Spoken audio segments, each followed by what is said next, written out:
the non-belief is incoherent omnibus. Number 20. The argument from cognitive load.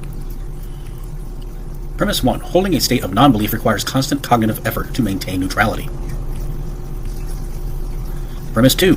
Cognitive load theory suggests that our cognitive resources are limited and managing them efficiently is crucial.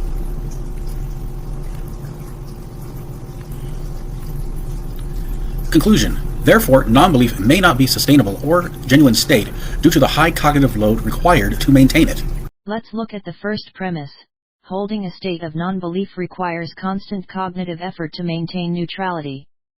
This premise is unsupported and demonstrably false. Non-belief is simply the absence of belief. It does not require maintenance.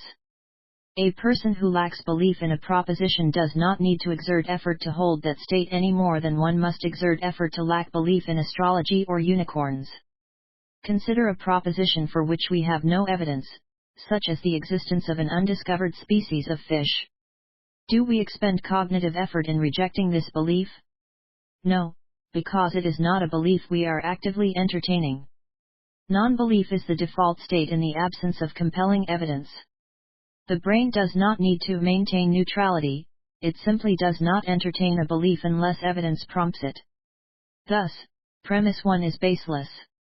Premise 2, cognitive load theory, CLT, suggests that cognitive resources are limited and should be managed efficiently. While this is an accurate statement within cognitive load theory, Sweller, Ayres, and Kali Yuga, 2011, it is misapplied here. CLT pertains to how humans process and retain information when learning or problem solving. It does not suggest that merely lacking a belief places a strain on cognitive resources. If anything, belief maintenance, especially in claims that lack empirical support, increases cognitive load.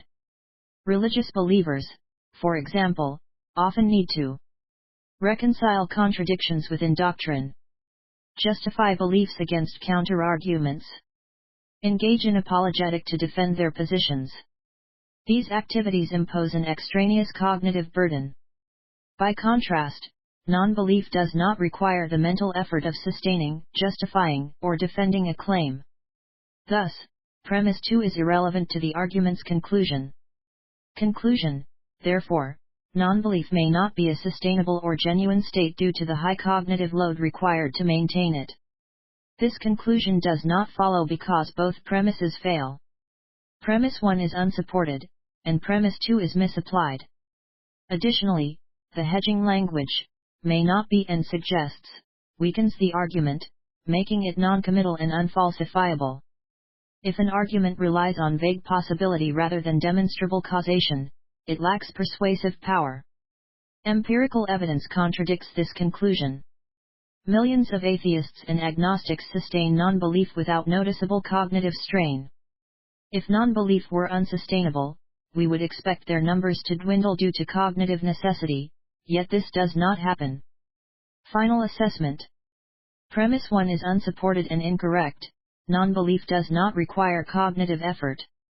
Premise 2 misapplies CLT, which concerns learning and problem solving, not belief states. The conclusion does not follow, and its hedging language weakens its force. Empirical evidence contradicts the claim that non-belief is unsustainable. Thus, the argument from cognitive load collapses under scrutiny.